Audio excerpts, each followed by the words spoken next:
Salut à toutes et à tous, c'est Arthur, j'espère que vous allez bien. On est quelques heures après le match Real Madrid-PSG, le retour de ce huitième de finale où le PSG était en bonne position avec son 1-0 et qui s'est sabordé, qui nous a sorti un scénario que seul le PSG peut nous proposer depuis quelques saisons, c'est-à-dire un truc incroyable, improbable, un match quasi parfait jusqu'à la 60e minute et derrière une parodie de football. Supporters parisiens, je vous plains. Mais quel est ce club, quoi? Quel est le délire? C'est horrible. Vraiment, on va essayer de revenir un petit peu sur ce match et d'être objectif. Mais avant, c'est quoi en fait? Là, t'es supporters parisiens, moi je me mets à votre place, les gars. Je suis dégoûté. J'ai de la peine pour vous, de la compassion. Empiler les stars, vendre des maillots. Quel est le projet du Paris Saint-Germain? Quel est le projet de Nasser? Quel est le projet de l'Emirati? Est-ce que c'est sincèrement de remporter avec des champions? Moi, j'y crois pas un seul instant, vu la construction d'équipe et le bilan à un moment donné qu'il faut tirer sur cette équipe du PSG. Alors, supporters parisiens, ne prenez pas mal pour cette vidéo, vraiment, je compatis avec vous parce que ça doit être horrible de supporter aujourd'hui un club comme ça, surtout quand on voit qu'après match, il y a des accusations très graves. Nasser aura menacé de mort une personne du Real de Madrid, fracassé la porte et le mur du vestiaire des arbitres. Leonardo serait venu pour réclamer les images puisque le Real Madrid tourne une série Inside et aurait donc filmé cette altercation et donc des preuves. Leonardo s'en serait mêlé. Enfin bref, une histoire de fou pour un club qui est complètement en perdition, qui sombre dans la folie. Si Mbappé avait encore quelques chances de rester au Paris Saint-Germain après ce soir, c'est terminé. Il en est hors de question. La différence entre un vrai club et un club qui n'a aucun projet, au final, elle a sauté aux yeux ce soir. Elle a sauté aux yeux ce soir. Pourtant, jusqu'à la 60e minute, on a assisté à un Real, on va revenir sur le match un petit peu 2 minutes, mais un Real jusqu'à la 60e minute qui est pas bon, qui a du mal, défensivement le PSG bien en place, qui concède quelques occasions. On a le but refusé d'Mbappé à la 34e, mais à la mi-temps, voilà, il mène 1-0 grâce à encore une magnifique récupération. Nuno Mendes, Hakimi, Danilo Pereira étaient plutôt bons. Il y avait quelques mauvaises relances déjà de Marquinhos que j'ai trouvé très très mal dans son match. C'est rare parce que Marquinhos c'est vraiment un des patrons d'habitude. Et là c'est vrai qu'il était un petit peu en dessous. Des pertes de balles parfois de Neymar, on a senti un peu de fébrilité dès qu'il y avait un peu de pressing. L'enjeu, mais toujours le caca culotte aux joueurs parisiens. C'est terrible, quand tu dois être supporter, c'est encore une fois, ça doit être terrible.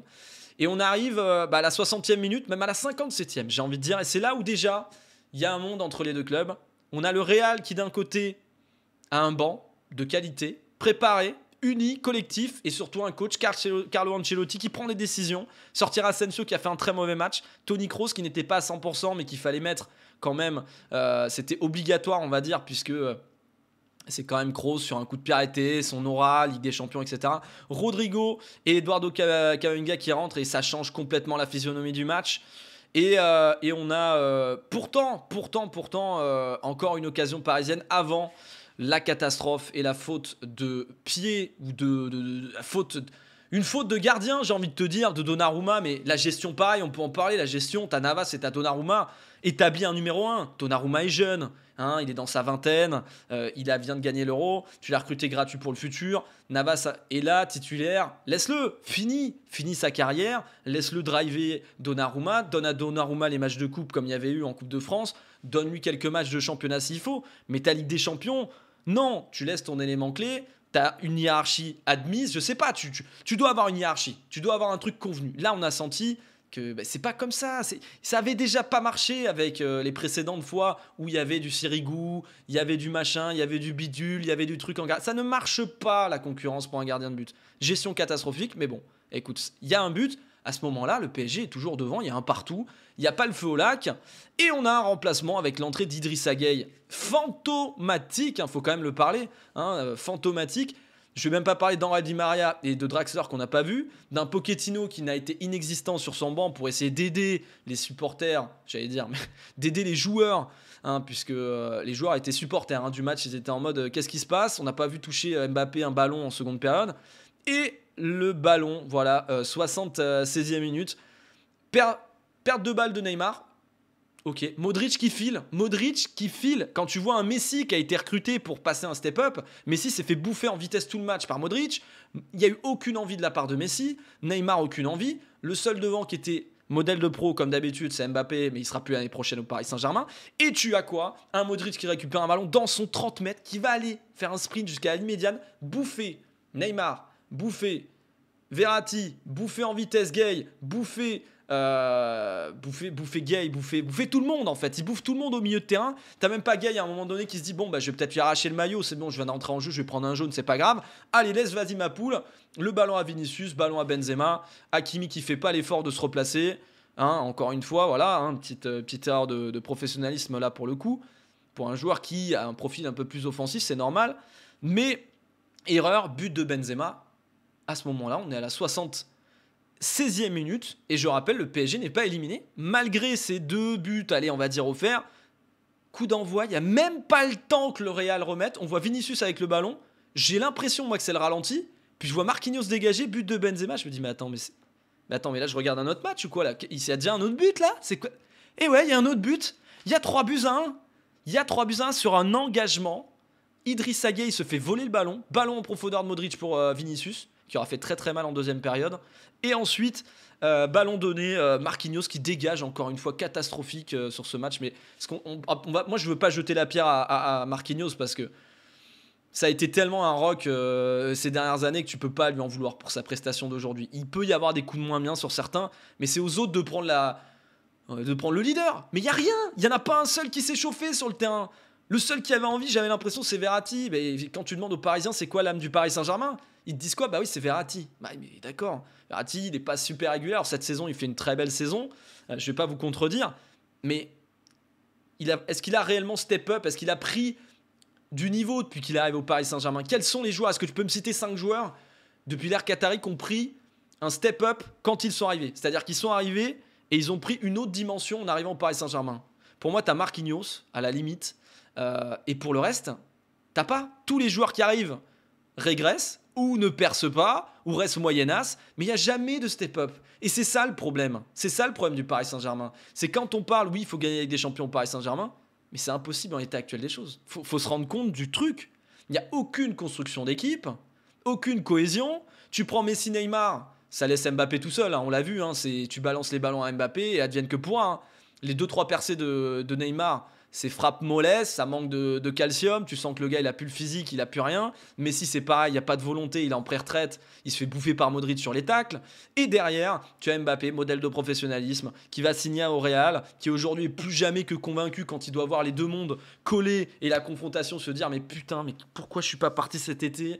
Je pourrais jouer avec Benzema et Vinicius quand même. Voilà, comment tu veux qu'il ne signe pas? S'il y avait encore une infime chance qu'il signe au Paris Saint-Germain une année de plus, c'est terminé. C'est terminé quand tu vois ça. Je suis désolé, il n'y a pas de banc au Paris Saint-Germain. La construction d'un vrai club, c'est le Real. Tu prends Camavinga, qui est top Ligue 1, et tu lui dis, ok, tu vas cirer le banc, mec. Tu vas cirer le banc et tu vas apprendre, mon petit. Ici, t'es rien du tout. Tu vas apprendre et tu vas faire ta place. Comme Benzema a fait à l'époque, comme Vinicius a fait, et comme tous les joueurs du Real font. Tu arrives et tu prends une dimension. Tu étais très bon, tu repars, et ici, tu vas monter d'un cran. Tu vas connaître le haut niveau et tu vas tout donner. Voilà, comme Benzema s'améliore jusqu'au fil du temps, comme Modric à 37 ans est un modèle de professionnalisme. Et aujourd'hui, tu as le PSG qui, le 9 mars, a terminé sa saison. Concrètement, ils ont fini leur saison, il n'y a plus rien. Il n'y a plus rien. Ils sont champions, par accident, il pourrait y avoir un énorme accident, mais ils sont champions. Il n'y a pas de coupe et il n'y a plus de Ligue des Champions. Tu fais quoi alors? Tu pourrais te dire, on pourrait peut-être partir déjà dès l'année prochaine. Mais Neymar, il n'en a plus rien à foutre là. Messi, il n'en a plus rien à foutre. Mbappé, il va vouloir parce que c'est un compétiteur, un modèle, et qui veut aller chercher des stats. Donc il va probablement jouer. Mais derrière, t'as peut-être envie de dire Pochettino, il veut qu'on somme. Pochettino, il veut se barrer. Il a jamais voulu rester. Il a signé à contre-cœur au Paris Saint-Germain. Et tu prends un gars comme ça, qui en a rien à foutre de perdre parce que ce soir, il se cache tous derrière la faute, soi-disant, sur Donnarumma. Mais tu peux pointer les individualités qui sont passées à côté. Tu peux dire que Marquinhos a fait un mauvais match. Tu peux dire que Neymar n'a pas été à la hauteur, que Messi n'a rien apporté, même s'il a fait 2-3 passes, mais c'est trop peu. C'est trop peu pour gagner une Ligue des Champions, c'est trop peu. Pour essayer de battre le Real, c'est trop peu. Tu peux dire qu'Idrissa Gueye a fait une rentrée de merde. Tu peux dire que Donnarumma a fait un match de merde. Mais il faut pointer du doigt quand tu es un entraîneur, quand tu es un directeur sportif, quand tu es un président. Il faut savoir aussi dire c'est de votre faute à un moment donné. C'est pas l'arbitrage. Et là, si, voilà, et ça monte. Nasser qui va péter les plombs en cassant je sais pas quoi et tout. Enfin, c'est catastrophique. On va avoir les images, hein, parce que là, il est 1h du mat. Il n'y a pas les images encore, mais il y aura les images. Ça va sortir. On saura exactement les messages, les mots. Aujourd'hui, tout se sait. Hein. Mais tu es supporter parisien, là. Quelle est la construction d'équipe? Où sont tes Kamavinga de demain? Où est ton Vinicius? Où sont les joueurs du futur au Paris Saint-Germain? Ils y sont pas. Alors, vous allez me parler de Michu, de Xavi Simons, mais honnêtement, c'est pas avec ça que tu gagnes une des champions. Tu vois, Kamavinga, établi, joueur de Ligue 1 au même âge, beaucoup plus fort. Rien à voir. Aucune comparaison possible. Il n'y a rien. Il n'y a rien. Je vais parler d'un truc, mais Randal Colomwani, Nantes, très bon joueur, gratuit. Va pas me dire que tu peux pas prendre un Randal Colomwani. Ça sera pas ton buteur titulaire. Mais ça peut être quelqu'un que tu as en secours, que tu fais progresser. Il peut passer un cap. Il est très bon, il a des très bonnes qualités. Il a l'air d'avoir un potentiel intéressant. Quand à l'Eintracht Frankfurt, il aura marqué 18 buts en 30 matchs, on va dire putain, mais Randal Colomwani, c'est formidable. Ah ouais, mais attends, mais c'est fou ça. Tiens, ça vaut combien Randal Colomwani? Ah, ça vaut 40 millions? Oh, ben le PSG, ben là, on dira ah oui, non, mais maintenant, c'est vrai, il a percé, ouais, ça devient une star. Mais non, c'est à eux de construire les stars. C'est comme ça aussi. C'est prendre des joueurs confirmés et les faire. Anthony, peut-être de l'Ajax. On peut piquer aussi dans ces championnats-là. Je veux dire, aujourd'hui, il n'y a rien. Aujourd'hui, il n'y a rien. Défensivement, ça tient la route, le Paris Saint-Germain. Mais devant, il n'y a plus rien. Il n'y a plus rien, c'est fini, c'est un chantier. Neymar, c'est terminado. Messi, c'est terminado. Di Maria, c'est terminado. Draxler, c'est terminé. Idrissa Gueye, ça n'a pas son niveau. Wijnaldum, on l'a jamais vu et on le reverra jamais. C'est une catastrophe. Draxler, j'en parle pas. Aurel Di Maria, il a 40 ans. C'est des joueurs, c'est terminé. Et j'ai de la peine. J'ai de la peine parce qu'il y a tout pour faire au Paris Saint-Germain, d'un grand club, mais il ne s'inspire pas. Il se laisse aller. T'as un directeur sportif, Leonardo, qui a un ego, qui parle beaucoup, machin, qui truc, mais au final, il est revenu et il n'y a rien qu'à changer. Il n'y a rien qu'à changer, il n'y a pas de step-up, il n'y a pas de construction d'équipe. Nasser El Khelaifi, c'est pas bon. Voilà, un président doit être dur quand il le faut et bon. Pour moi, c'est un peu comme le père de famille, avec ses frères, avec ses sœurs, ou un grand frère. Il faut savoir être dur. Parce que être dur avec les personnes, c'est aussi les aimer, tu vois. Parce que c'est l'indifférence qui fait que tu t'en fous des gens. C'est l'indifférence. L'indifférence, c'est juste dire, ouais, c'est bien quand tu fais des trucs bien, mais quand tu fais des trucs mal, tu t'en fous. Ça, pour moi, c'est des gens qui ne prennent pas soin des gens qu'ils aiment. Prendre des soins des gens que t'aimes, quand t'aimes quelqu'un, quand tu as envie de faire bien les choses, faut savoir dire quand c'est mauvais. Faut savoir dire quand tu fais des mauvaises choses. Mais il n'y a pas ça. Et l'Emirati, je sais pas, franchement, moi je pense pas que le PSG, quand ils disent on joue la Ligue des Champions, ce soit la vérité. Peut-être qu'ils veulent vendre des maillots, peut-être qu'ils voulaient avoir la Coupe du Monde au Qatar, peut-être qu'ils voulaient simplement avoir la capitale parce que ça brille, c'est Paris, peut-être empiler les stars parce que ça fait bien, c'est joli. Mais honnêtement, encore une fois, un propriétaire de club, pour moi, quand il aime son club, il va aussi au stade. Il se régale. Il est là, proche de ses joueurs, mais dur aussi avec eux. C'est eux qui les payent, qui les font vivre. On n'a jamais vu. Nasser, c'est pareil, jamais dur avec ses joueurs. Il y a un moment donné où il faut y faire. Et là, voilà, moi je suis déçu. Je suis déçu parce que voilà, je me mets à la place des supporters parisiens et tu vois, même si t'es lyonnais aujourd'hui, t'es marseillais, t'es peu importe, tu vois, moi je suis de Montpellier, je suis supporter montpelliérain, j'ai de la peine parce que tu comprends ce que les supporters parisiens traversent. Et moi, je suis supporter parisien ce soir et je joue à ce match-là, mais je pète un câble, j'ai envie de casser ma télé. Mais littéralement, je deviens fou. Je deviens fou parce que tu sais que tu as une équipe qui tient pas trop la route, tu vois, mais tu te dis, bon, il y a moyen, tu as Mbappé on fire, tu te dis, bon, sur Neymar, sur un coup de génie, mais c'est toujours comme ça. C'est toujours comme ça, tu as une équipe de losers. Tu as une équipe de losers et Mbappé restera pas dans cette équipe de losers. Haaland ne viendra pas dans une équipe de losers. Et les grands joueurs ne viendront pas dans une équipe de losers. C'est ça le truc. C'est que construire un grand club, ça prend du temps. Aujourd'hui, quand tu arrives au Real Madrid, alors c'est vrai que c'est... Là, on arrive dans le club le plus titré de tous les temps. Mais tu arrives, tu vois les trophées, tu vois les records, tu vois les Ronaldo, les Zidane, les Raoul, les Ramos, les Casillas, les Modric, tout ce monde-là, les Makelele, tous ceux qui sont passés, hein, même les anciens du Real, tu as toute cette histoire. Tu arrives dans un truc qui est construit avec une filiation. Il y a une âme. Aujourd'hui, au PSG, il n'y a pas d'âme. La vérité, c'est qu'il n'y a pas d'âme au PSG. Quand encore une fois, tu demandes quelle est l'âme du PSG, on va dire Verratti. Mais Verratti, oui, parce qu'il est généreux sur un terrain, mais ça devrait être la base. Ça devrait être la base. Chercher l'excellence, quand même, au Paris Saint-Germain. Ouais, je suis déçu. Je suis déçu et je comprends parce que tu vois, moi je suis supporter montpelliérain par exemple et moi j'ai du mal aussi et je comprends qu'il n'y ait pas beaucoup de monde dans le stade parce que voilà, il y a pas, on est un club familial, on est un club plaisir, mais on doit vendre nos meilleurs joueurs à chaque fois pour avancer. Et tu vois, ça fait mal au cœur aussi de s'attacher à des joueurs et de savoir qu'il n'y a pas une continuité. T'aimerais pouvoir conserver des joueurs, te dire que tu construis là-dessus.